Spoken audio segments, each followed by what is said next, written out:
नमस्ते बच्चों, आज की हिंदी कक्षा में आप सब लोगों को हार्दिक स्वागत। पिछले कक्षा में सफ़ेद गुड़ नामक कहानी के दूसरा भाग का परिचय हमने किया है। आज हम इसके तीसरा भाग देखेंगे। तो बच्चों, सर्वेश्वर दयाल सक्सेना द्वारा लिखित एक सुंदर कहानी है सफ़ेद गुड़। 11 साल का एक लड़का, घर में माँ के सिवा कोई नहीं था। एक दिन लड़के को सफ़ेद गुड़ खाने की इच्छा हुई। घर जाकर माँ से कहा।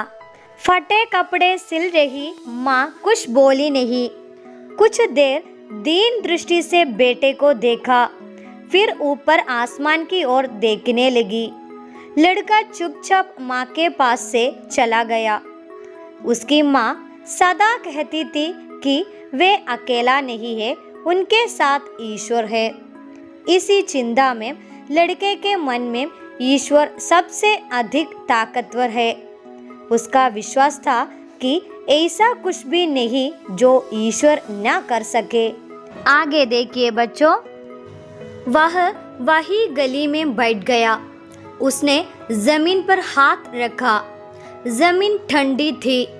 हाथों के नीचे कुछ चिकना सा महसूस हुआ। उल्लास की बिजली सी उसके शरीर में दौड़ गई। उसने आंखें खोलकर देखा। अंधेरे में उसकी हथेली में एक अठन्नी दमक रही थी। वह मन ही मन ईश्वर के चरणों में लौट गया। खुशी के समुद्र में झूलने लगा। उसने उस अठन्नी को बार बार निहारा, चूमा, माथे से लगाया, क्योंकि वह एक अठन्नी ही नहीं थी।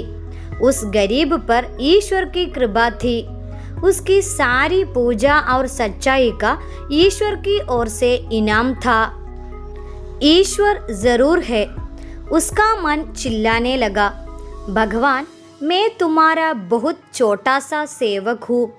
मैं सारा जीवन तुम्हारी भक्ति करूँगा। मुझे कभी मत बिसराना। उल्टे सीधे शब्दों में उसने मन ही मन कहा और बाजार की तरफ दौड़ पड़ा। अठन्नी उसने जोर से हथेली में दबा रखी थी। जब वह दुकान पर पहुंचा तो लालटेन जल चुकी थी। पंजारी उसके सामने हाथ जोड़े बैठा था। थोड़ी देर में उसने आंखें खोली और पूछा, क्या चाहिए?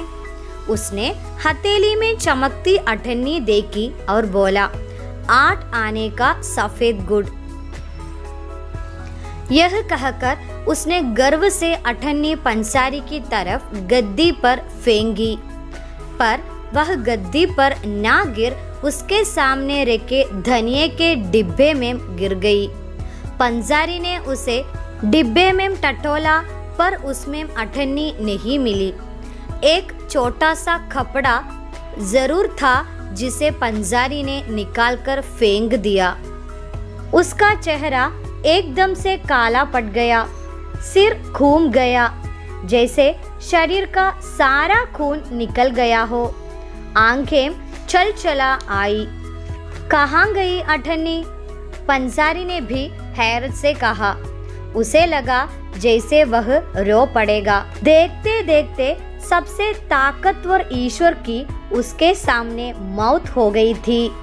उसने मरे हाथों से जेब से पैसे निकाले, नमक लिया और जाने लगा।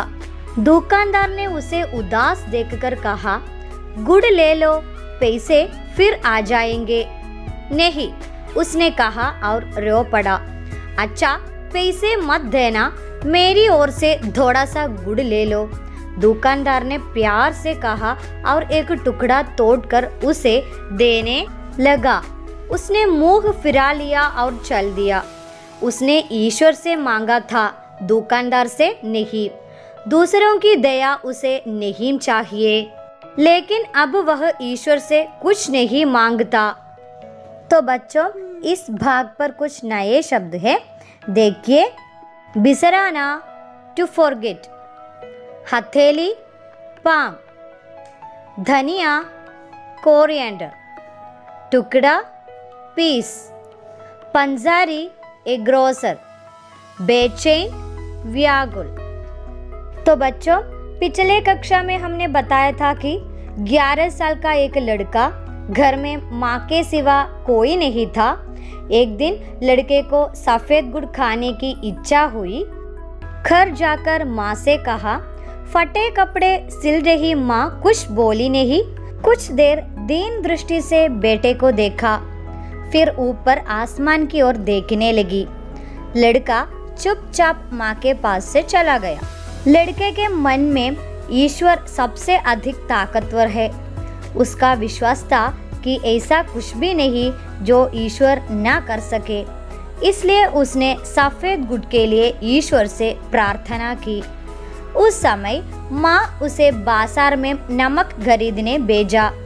समय शाम हो गई थी। चलते चलते वह एक मस्जिद के पास पहुंचा। वह मन ही मन कह उठा, ईश्वर, यदि तुम हो और मैंने सच्चे मन से तुम्हारी पूजा की है तो मुझे पैसे दो। यही इस वक्त। इतना कहकर वह गली में बैठ गया। उसने जमीन पर हाथ रखा। हाथों के नीचे कुछ चिकना सा महसूस किया। उसने आंख खोलकर देखा। हथेली में एक अठन्नी दमक रही थी। खुशी से अठन्नी लेकर वह दुकान पहुंचा। 8 आने का सफेद गुड़ कहते हुए उसने गर्व से अठन्नी पंसारी की तरफ फेंका, पर वह गद्दी पर ना गिर पंसारी के सामने रखे धनिये के डिब्बे में गिर गई। पंसारी ने डिब्बे में टटोला, पर अठन्नी नहीं मिली। उसे लगा वह रो पड़ेगा। उसने नमक खरीदा और जाने लगा। उसे उदास देखकर पंसारी ने उसकी ओर से एक टुकड़ा सफेद गुड़ तोड़कर देने लगा। नहीं कहकर वह चल दिया। उसने मन ही मन कहा, मैंने ईश्वर से मांगा, दुकानदार से नहीं। दूसरों की दया मुझे नहीं चाहिए। अब वह ईश्वर से कुछ नहीं मांगता। So students, the story Safed Good is written by Sarveshwar Dayal Saxena. In this story, an 11 years old boy, he had no one else but only his mother. One day, he wishes to eat some white jaggery. He went to his home and told his mother about it. At that time, his mother was sewing at the torn clothes and did not give any reply. But she looked at her son sympathetically. Then she sat down looking at the sky. The boy went away from his mother without uttering a word. His mother always tells him that we are not alone. God is with us. After hearing this, God became the strongest one in his mind. He believed that nothing was impossible for God. So he prayed to God for white jaggery. At that time, his mother sent him to the shop to buy salt. It was late in the evening. As he walked, he came near to a mosque. He sat on the ground and put his hands on the ground and prayed in his mind that if the God has power, then I will get the money to buy some white jaggery. Suddenly, he felt something shining on the ground. He took that thing, it was a coin. So happily he went to the shop. He proudly put the money on the mat where the shopkeeper was sitting, and he says that he wanted white jaggery. The coin did not fall on the carpet but on the coriander bowl. The shopkeeper searched the bowl but did not get the money. The boy was on the verge of tears. He could not bear the grief. So he decided to buy some salt and go home. At that time, shopkeeper broke a piece of jaggery and handed it to him, but he rejected it. He walked home and said in his mind that I asked God, not the shopkeeper. I don't need kindness of others. तो बच्चों, सर्वेश्वर दयाल सक्सेना द्वारा लिखित कहानी सफ़ेद गुड़ यहाँ खत्म हो चुकी है। धन्यवाद।